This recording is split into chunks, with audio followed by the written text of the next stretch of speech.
नमस्कार मैत्रिणींनो, शुभ सकाळ सगळ्यांना। आज आहे दिवाळी।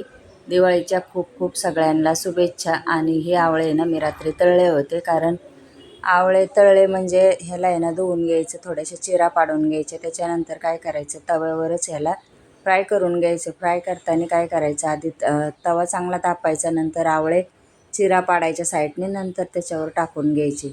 तर गरम आवळे टाकले ना तर त्याचं बरोबर पाणी असं कमी होत चालतं। त्याच्यानंतर मग आता ह्याच्यामध्ये तेल टाकून घ्यायचं आणि मस्त असे खरपूस आवळे भाजून द्यायचे। भाजल्याच्यानंतर खालच्या बाजूने असे पलटी करून घ्यायचे आणि सगळे असे थोडेसे काळपसार डाग आले पाहिजे त्याच्यावर। तर आता मी तेल टाकून घेते।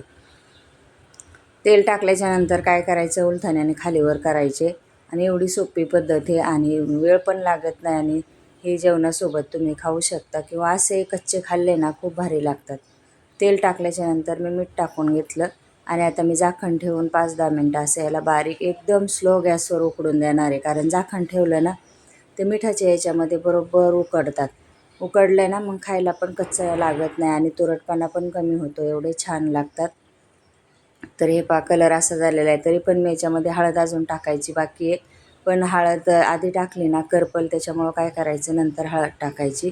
कलर पण छान येतो आणि आवळे पण चांगले आपले उकडले जातात। आता दाखवते मी तुम्हाला, हे पहा, आता एकदम हात लावला नाही लगेच फुटणार। तर अशा प्रकारे आवळा तळून घ्यायचे तव्यावर आणि जेवणासोबत खाण्यासाठी तयार। चला मग, व्हिडिओ कसा वाटला तो नक्कीच सांगा। चॅनलला सबस्क्राईब करून घ्या आणि लाईकसुद्धा करत जा। चला मग, भेटूया परत पुढच्या मिनी ब्लॉगमध्ये। तर आवळ्याची छानपैकी रेसिपी झाली आणि मी शेवटला हळद टाकली। आता फक्त खालीवर करायचं आणि मुरायला ठेवायचं। चला।